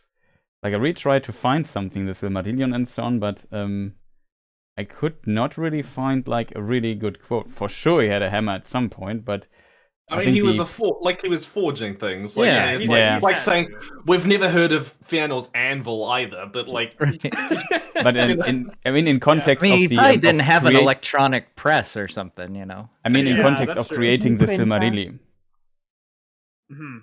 because that is very obscure. I think Ned Donnell's father had a hammer. Wasn't that Ned Donnell's father? Who was? I don't know. Yeah, I it could know, have been. Wait, Melia's father? Yeah, Matan or whatever it was. Matan. Yeah. I can't imagine He also didn't own some hammers, you know. Yeah, like for he sure also Whether studied it- with had a hammer. Yeah. the Smith. I just mean in Yeah. context of creating the Silmarillion, if there's Yeah. like a hammer mentioned anywhere, but I don't think so because I guess creating I've Jules' always hammer is probably not I've the always first wondered, tool like- comes to mind. I've always wondered at what point in making the Silmarils do they become indestructible? Because like if he's using a hammer Yeah. to like craft them, that indicates that the hammer could like, you know, harm them, presumably. So like, what is it that makes That's them true. indestructible? Like at what point in the process is Light. it like, nope, nothing else can break these? Light. Yeah, would light. say. Maybe the hallowing. Oh, yeah, yeah. Was it Varda that hallowed Yeah, them? Varda. Right? So, yeah. Something like that. Yeah. But yeah, really Well, still an interesting detail, nice to see. Yeah, it is, and I'm just hoping that these because these references to the Elder Days have been great. I'm hoping they're not entirely just out of pocket, but I'm also hoping that they're not super relevant, like overly relevant, to where they talked about the Silmarils and Fëanor's hammer to give us dwarves who have a Silmaril. Yeah, You know, like that I'm really was, hoping that was my worry. Yeah. That was the only reason I thought, have they found a Silmaril? Because Yeah. because of there was that. Yeah, scene. I gotta think it's Mithril because Yeah. it's Moria. like, yeah, and like Yeah. a Silmaril would just be so far out of left field and like cause issues, you know, because then you get into you just bring in a whole bag of issues that they would then have to explain and have stories Yeah. around. Can you imagine trying to convince the audience that a gemstone matters this much? Like, Right. I mean, there's so much context that it's They did it with a ring. Exactly. I it's all about mean, I know, rings. yeah, I mean, they did it with the ring, but that's like, this is the ring held by the evil guy, destroy it and the evil guy is dead. Whereas this is That's like, true. these were the gemstones that were forged with the tears and the help of the Valar you've never heard of, with the light from the trees, and the Eru came down and Morgoth took them and made them into a crown. Like this, you have, That's fair. That's there's fair. a lot of... Yeah. Yeah, it's Yeah, that would be. it's just too convoluted to explain this in any short amount of time. Like you need too many things to explain there. So I also don't think they would go with this. It's also just lore-wise too big of an implication, I think, or too big in the lore. Just it's so significant. I mean, Silmarillion means literally of the Silmaril, so it's probably an indicator how important those are for the First Age stuff. So it's really The most weird. you could do is you just have to be like, these contain the magical light of the world. That's why they're important, basically. Yeah. Yeah. But then, even 'cause of then, the if you trees. show a Silmaril, people are going to be like, wait, that's that gemstone from The Hobbit. Hobbit, I know yeah. that. Oh. And then it's like, It's the Arkenstone. whole nother issue. Yeah, the Yeah. Arkenstone issue. That's a I think complicated topic. But the thing is, they had Mithril in Numenor as well. There was one of the kings. He was very fond of, I don't know, number 23rd, whatever, one of them. He was fond of Mithril, and they did find Mithril in Numenor as well. Oh, so that's true. that could, I don't know. Will that play? I'm so into- impressed that you can just like name the number of the king that like liked Mithril. That's I cannot do That that. is. Let's say I couldn't remember. I just did Yeah. a video on Mithril, and I named the king, and I am like totally blanking on his name now. No, I made it up that it's number 23. Oh, okay. I think you're almost right, to be honest. Like, I think you're close. Yeah. Me around the time though, yeah. As long as you say it with confidence. Yeah. Exactly. Yeah. Exactly. I'm not Joysten, who watched Matt's video on Galadriel's travel and speaks it fluent now. It's Yeah, 15th King of Numenor. Okay, well, pregnancy brain. Pretty close. Yeah. We'll let it pass you not remember this the time. exact number of the How Yeah, do you okay. how do you not remember Tar Telemaite? How dare you? Iconic Tolkien character. Absolutely. Probably just mention a very short passage in Unfinished Tales, I guess. Yeah. What do you all think with the show going forward? Right, I noticed in the first 2 episodes, I think we maybe got a couple trailer shots in the 3rd episode, but most of what we've seen from the trailers we've already now seen in the episodes. So, what do you think will be kind of the state, quality, Tolkienian-ness of the show going forward for the rest of the season? Also, where's it going to end this season? Yeah, because that's a great point. I'm like feeling out the major events to come, and I'm kind of like, what's the big event? Like, it's probably. I have a feeling it's gonna be.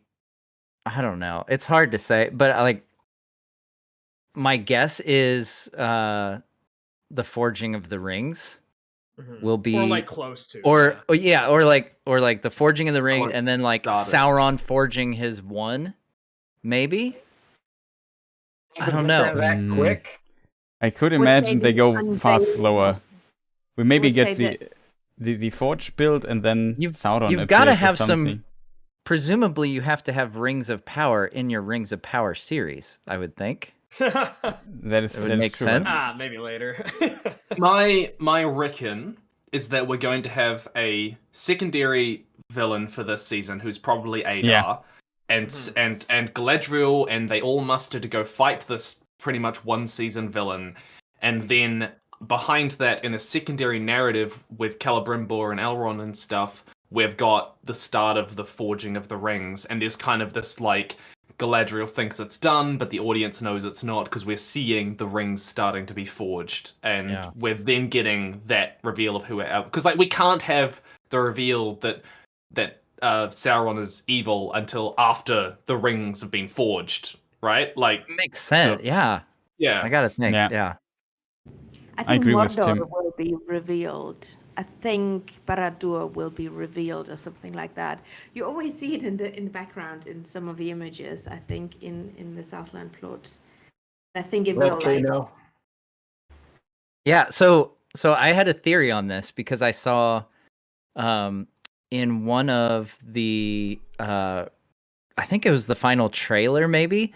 Like there's all this like fireballs raining down behind Isildur. Yeah. And my thought is that that's like Mount Doom erupting for the first time. I think so too. And it like makes it a habitable place for the orcs, since like the whole sunlight thing is a big thing. Will go out, right? Yeah, so like the lands will become dark, and then that'll be like the safe haven for the orcs, and it'll be the start of Mordor. I think so too. Yeah, agreed. And it was one of those shots with Bronwyn and Arondir. The volcano was in the back. That could be a nice ending, like the sense of the Southlands has fallen. Yeah. You know, I'm a killer for like sad solemn endings, so I would love. Yeah, I mean that'd be cool. I'm a little bit worried. Like we haven't seen the Balrog yet from the trailer. I was wondering if we would see him in some of the flashbacks from First Age, but we'll see. I'm not sure what that was a reference to. I kind of forgot about that, honestly. Some people are saying the Stranger is going to be a Balrog. Yeah. I thought so. Yeah, that was my bet. Or Bronwyn. Bronwyn's the Balrog. Some people say that we'll see the fall of Khazad-dûm, but I know they're not trying to touch Third Age stuff. Is what they said at Comic-Con. So, that's what they said. I hope not. If I remember rightly, though, the Balrogs have lost their ability to change form. Like Sauron's an exception to that, right? Hard to tell, in my opinion. It's definitely possible, but I think it's really hard to tell if they really lost this ability. I'm not sure if you get a concrete answer, but my impression was that the Balrogs lost their ability to change form very, very early on, because they talk about how basically the Maya, the Ainur that turned, basically their forms reflected their hearts, and like only the most powerful ones like Sauron could kind of Shapeshift. hold of that. Yeah, it's like Sauron's ability to shapeshift is like marked out as kind of like a special thing, you know? Yeah. Yeah. I can't help but like I'm still heavily in the thought that the stranger is a wizard, and I just hope that he's a blue wizard. That's what I'm rooting for right now. Yeah, I don't think he's the Balrog. Yeah. I just had the feeling, because I thought whoever is the evil guy there is summoning, like all the evils now. Okay, the orcs are starting to dig. I'm summoning the last Balrogs that are still dwelling somewhere in Middle-earth or wherever. That was my feeling. So I thought the meteor was the Balrog being summoned by whoever, Adar or by Sauron.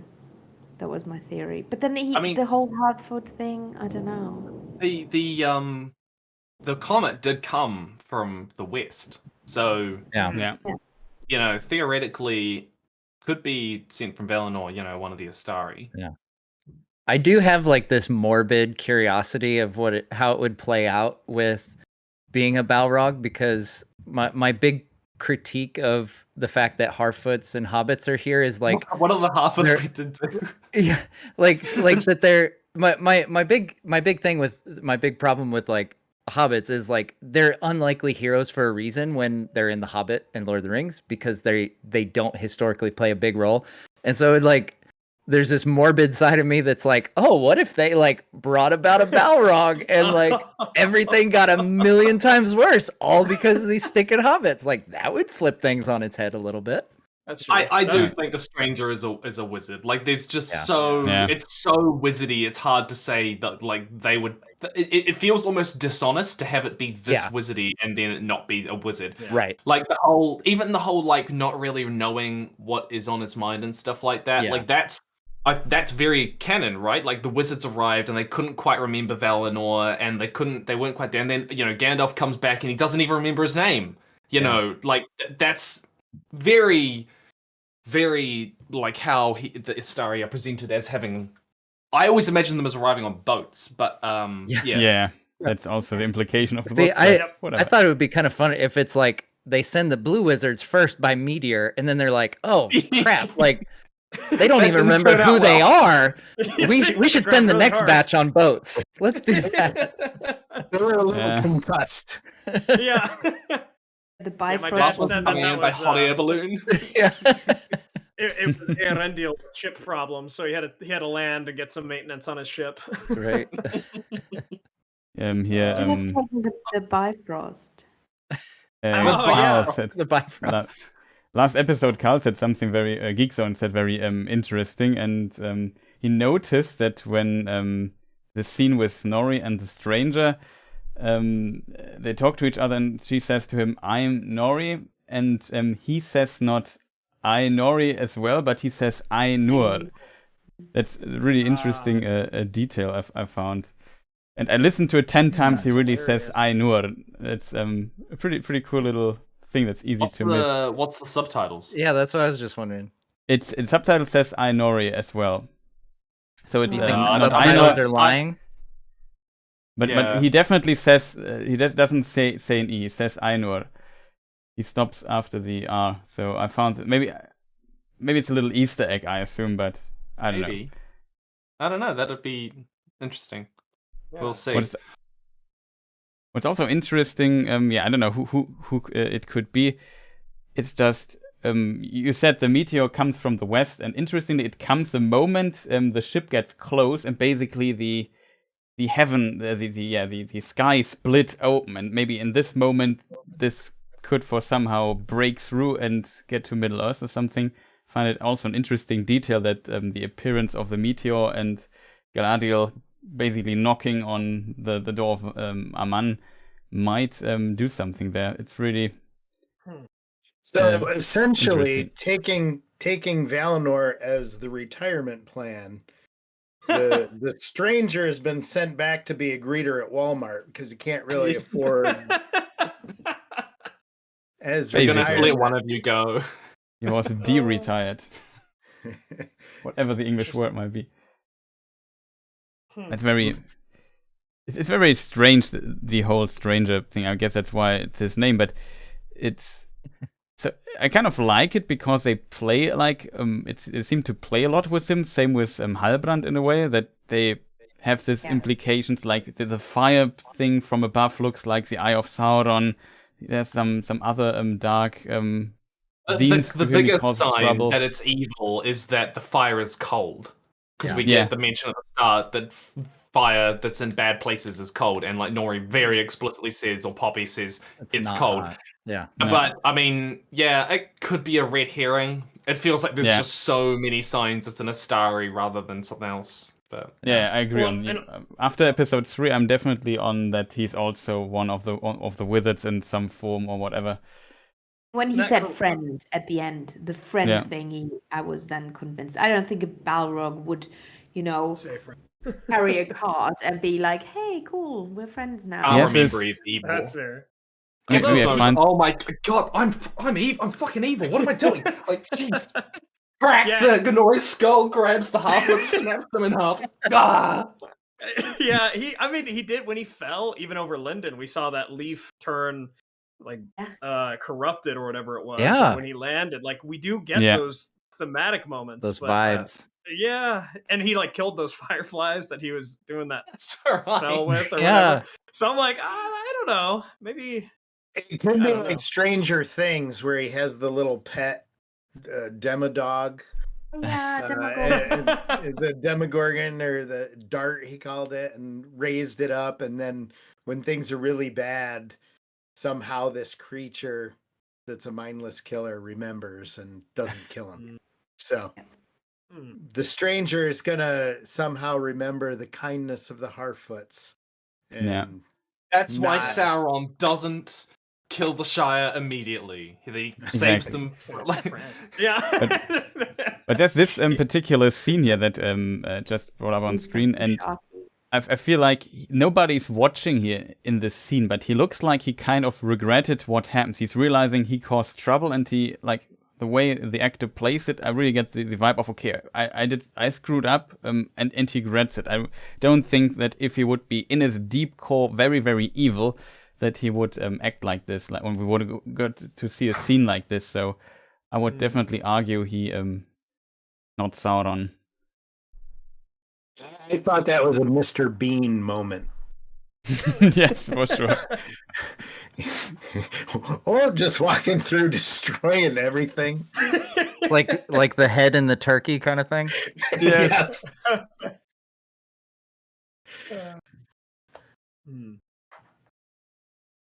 What else happened in episode 3? I don't remember what else happened. Did anything? I think we only have the Numenor section, the bit of the Harfoots and the dark Harfoots, you could say. We had Nori steal this map here. Oh, we had that the horse riding scene in horse. Yeah, let's not talk about that. Like, I feel like you should pull up that image. That's still. I try strange choices. That is a really strange choice. I'm not sure why they shot it like this. Like, the slow motion completely circumvents the ability of the actress to act in this scene. So she's basically trapped in this face expression and can't do anything about it. And it's just super slow motion. I feel like it's like, I don't know, in real time it's like 2 seconds or so that she looks like this. And they just brought it on to, I don't know, 10 seconds or so for whatever reason. It's just, it's such an odd choice. Someone on YouTube slowed it down like 300% more. So it's like 10 minutes, man. It's awful. Poor Mo. Morvis Clark. I get the impression that the director like just filmed that particular thing and loved the shot and wanted to include it. You see this sometimes in films where or TV shows where the director clearly has a lot of appreciation for a particular thing, either for the craft or just because they like put a lot of effort into it. But it's not necessarily that good. Like, this moment isn't particularly meaningful. You know, it's like we've never established that Galadriel likes horses. She has a line where you go, "What'd you say about horses?" You know, like if we saw her being with a horse in you know Linden and like being like, "Oh my gosh, I love you so much more than everyone else," you know, like that would have been. Or like I was expecting a flashback with Finrod in that moment. I was like, "Oh, it's a slow motion shot. We're gonna." Whoosh, and then go back to the flashback, and you could have built up to that, right? Like, you know, they're riding down the beach, and then we get the flashbacks, and then we get the establishment that it's an important that they also went riding one time, and then we get the slow motion where maybe instead of glory, you know, happiness, it's like this kind of like bittersweet memory moment. Yeah, I don't know. It's just that could have been done differently. Very odd. Yeah, I would have put it after the Hall of Lore. Because her character at that point, I really was having a hard time with still. But once she had that conversation with Elendil and was in the Hall of Lore and started to, you know, to kind of care or just not be so angry, then the ride back, she could have been just kind of free. I would have cared more about her having a good time on that horse after the Hall of Lore. But before that, I was still just kind of, she just threatened to murder that guy. Yeah. Is Galadriel going to be in love, fall, or have a romantic with Halbrand? Is that going to happen? God, I hope not. I hope not with every fiber of my being. Yeah, same, but I also don't think so. There was only there are already shippers out there. There are shippers out there already. There was only this one shot where they got very close, and it was like in a promotional material. And I think this spawned the idea of them. Not spawned it, but maybe intensified the idea. I think that was cut intentionally, like that promo that gave off very heavy. I was like, okay, this is for like the Twilight crowd that they're trying to reel in. I think. Yeah. So like the handoff of the dagger, like it came off in that promo as like very It's like sexually tension filled. Yeah, and it's not like that in the. And it's like, oh, he's giving it over like really because they're in the court where like these people are gonna be sneaky. Taking him captive, and he's being sneaky and stuff. And like, it didn't come off that way to me anyway. But so I hope it doesn't go anywhere. My impression is that for all the changes that the Tolkien creators have made, my impression at the moment is that they do seem to understand how romance works in Tolkien's Middle-earth. Like, I mean, I guess that they are doing... Like, I personally wouldn't have done an elf and human love story, personally. I think that it's such a rare thing in Tolkien's world. I would either do one of the ones that's already there, but I mean, they are still seemingly understanding the gravity of that in some capacity. And they even mention it, like the one guy mentions, like that it's only been done twice. Yeah, and also like no characters at the moment. I mean, Galadriel, I hope they don't, but no characters seem to have just like other love affairs going on in the story that don't either make sense or aren't in the book, you know. Because like love and marriage and stuff like that's a very, very big part of Tolkien's world. Yeah, exactly. Except Celebrimbor and the hammer. So people, we have now crossed the 2-hour mark. I would say we very slowly and smoothly come to an end. Except you want to talk for an hour more or so, but I asked only for like 2 hours. Yeah, I do have stuff to read. Yeah, so exactly. So I don't want to occupy your time more. So maybe I would say now that we are at the end, maybe each of us can maybe tell what we hope for next episode, maybe some interesting thoughts that everyone might have. Then we do the outro, so basically what's coming up on your channels and stuff, and then we call it a day. Does this sound like a plan? Yeah, sounds good. Sounds okay, like awesome. Plan. So I don't know. Let's start with our okay. What do you hope from episode 4 that comes out very soon, basically? Matt, let's start with you. Gosh. It looks like we're gonna get more of Khazad-dûm, which I'm excited about since we have it's been a couple weeks now, with this weekly release that we've seen Khazad-dûm. So I'm looking forward to that. I just, in general, I hope that it feels like it reaches a new gear in terms of like the story getting rolling, because we've had so many introductions over these first 3 episodes that, like, even a good chunk of this third one was introducing to Numenor. It was, it was a really good introduction to Numenor, and it was a solid episode all around. But like, I'm like ready now that we're at the halfway point. Like, okay, let's figure out what's the main conflict of this season, and let's get that storyline rolling. So that's kind of what I'm looking for in season 4, for us to have a clearer picture of what's in store for us. Okay, Helen. Well, I'm a big sucker, for prophecy and all that. So I'm excited about the Tar Palantir Muppet, or whatever he will now be, whatever we came up with.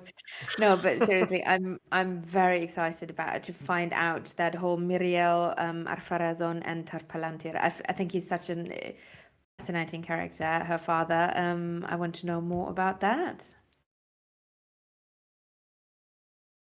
Okay, who's going next? Okay, I could jump in. no, I'm hoping. Oh, sorry. I'm hoping that the show found a bit of a momentum in episode 3. I am hoping that it continues along those lines. It doesn't necessarily have to jump from plot line to plot line to plot line. They've established everything. Like, let's stay in Numenor and Khazad-dûm, or that. And I really hope it continues. That it moves closer to Tolkien's Second Age vision. I'm always going to push for that a little bit less fiction-y, a little bit more Tolkienian. And I also want a little bit more from Numenor in terms of the division between the faithful and the Kingsmen. I want to start to see Numenor as it's represented in the books a little bit closer to that. And I hope, like Helen said, the introduction of Tar Palantir brings us a little bit more of that. Okay, Tim.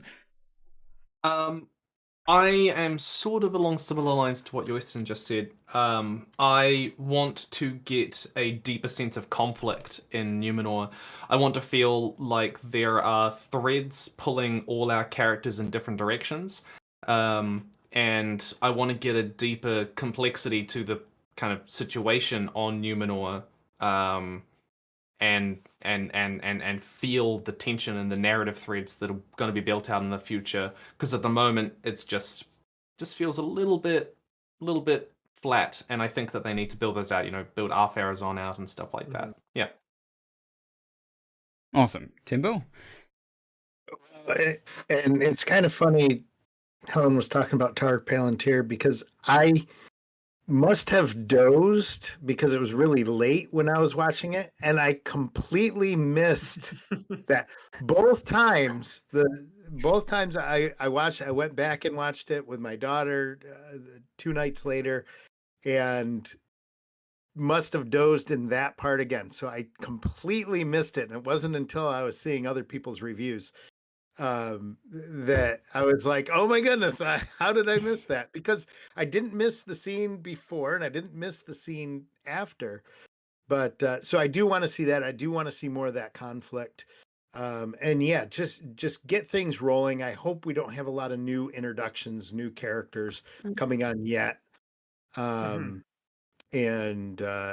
Theo, I'm sure that dagger is what the orcs are searching for.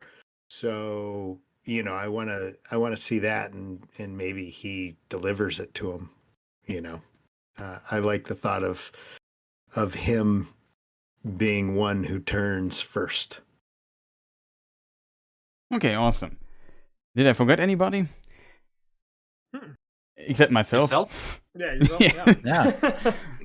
Yeah, I'm basically on the same boat as you. I hope that, we are 3 hours into the show, fourth hours coming up, and if they still spend so much time setting things up, introducing things, and so on, then I feel really like it becomes a problem if you can't catch people's interest after 4 hours and get the story slowly going. I really feel like episode 4 is like somewhat of a turning point. Like if they screw this up and just waste again so much time with setups and so on, then it could be really hurt the show, at least for season 1. And I hope that they get like the get like the story smoothly going into like an interesting direction that might catch our attention. I really hope to see, of course, more Elrond and Durin action in episode 4, and looking forward to this quite a lot. I also hope that like in the preview for episode 4, we already saw that Arondir might speak to Adar. It's basically not a big surprise because that's the idea of the end of last episode. And very curious about this interaction and to learn more about this character. And of course, this is again an introduction. Now we have to learn who the bad guy is, I assume, as Tim said earlier, like a secondary antagonist that he might is for the first season. And very curious what they make out of him, what his reasons are.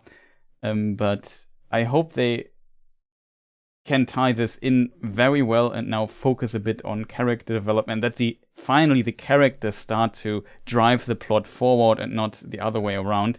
That would be really, really amazing to see in the next episode.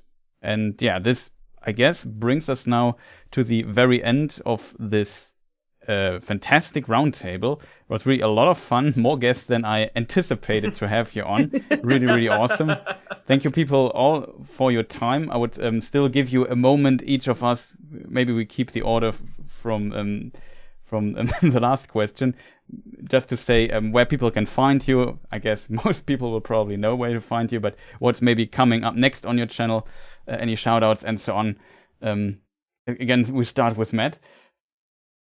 My YouTube channel is Nerd of the Rings, and next thing coming up for me, I'll have a watch party for episode 4 right as soon as it drops at 12 midnight Eastern tomorrow night. Helen? Well, not that much content on my channel, and in 3 weeks I literally give birth to a baby elf, hopefully. Yay! Oh, congratulations. So I'll be busy. So don't expect a lot of content from my channel. But I exist, and all the other old videos never get old, That's true. check out the Clueless Fangirl. I have a lot of first age and second age Numenor videos. Yeah, all the best to you, Tim. Yeah, congrats. I am otherwise known as Hello Future Me. My channel is not purely Tolkien related, though I have talked about Tolkien for a long time. I talk about writing and world building, and Tolkien often comes up. However, I'm actually doing week-by-week reviews of the show and House of the Dragon over on my second channel, which is called To the Future. If you like writing and world building, fantasy and science fiction, that tends to be what I talk about on Hello Future Me. And Tim is also an author. This is true. Yeah, technically, yes. Embrace. He does a lot of things. Yeah. Yeah, no, I'd rather being an author is all I ever want to be, really. Yeah. Pretty awesome. I'm Men of the West on YouTube, Yoiston, at Yoiston on Twitter. Upcoming for me is I'll should be joining Matt tomorrow night, at least for Lord of the Rings online live stream. Forgot about that. No, you're good, man. Oh my gosh. Lord of the Rings online live stream tomorrow night, and I'll have a review of the next episode on Friday night. Got lore video coming up Sunday, and then we've got a Hobbit Day collaboration next week. So a lot of good things in the works. So yeah, thank you all so much, and thanks for having me. I know it's very, very last minute, so thanks so much. Was awesome. Timbo? Yes, I'm Timbo Took on YouTube, and I do Bob Ross paintings of Middle Earth. I like to call it the joy of painting Middle Earth. Dressed as a hobbit, Timbo Took. So on there in about 45 minutes, I do a full oil painting, start to finish, a scene from the books normally, and right now I'm doing some of the show. But But yeah, I think I'm doing some traveling this weekend, so I won't have an episode up. But Hobbit Day will be coming up, and I'll have. I'm hopefully going to have a painting of the Green Dragon coming up. Oh, cool! Nice. Yeah. Pretty awesome. Okay, then I would say this sums up the show. Thank you so much, all to you, for your time, for staying with me, for having a very interesting discussion, a lot of interesting perspectives, and I hope people enjoyed this. I also might fire up here the credits for the stream and hope my computer doesn't crash while doing so, because it's live rendered. Okay, it's almost dying. But whatever. Uh-oh. No problem. So shout outs also to the moderators and to all the people watching. I hope you enjoyed this. We will be on next week again. Hopefully, if I can organize it here on the channel, having some awesome guests here, I hope. Again, if they can find time, maybe some might reappear. And of course, there will be also stuff on my channel. I still have to upload the review of episode 3, which I'm still not done with, unfortunately, but I hope that will be tomorrow. Beyond that, there will be also a live stream for the show and so on. The German channel, I try to record something for that as well, but I'm not sure if I make this in time, so hopefully. Next week we're at the German Tolkien Society. Oh yeah, that's a good thing. I'm also, we are invited by the German Tolkien Society to discuss all 4 episodes there. That will be quite some times. So there will be content. Just follow on the classic channels here. If you enjoyed this, also feel free to subscribe, like, and comment on the video, especially if you see this as a VOD. Will be available or should be available soon. That's it for the stream today, and I wish you a fantastic rest of the day, everyone who was watching. Again, huge shout outs to my guests. It was so amazing having you all here. Like, when I started organizing, I thought, oh, maybe I only have 2 guests this episode, and now we have all of them. So pretty awesome. So thank you for watching. See you people next time. Goodbye.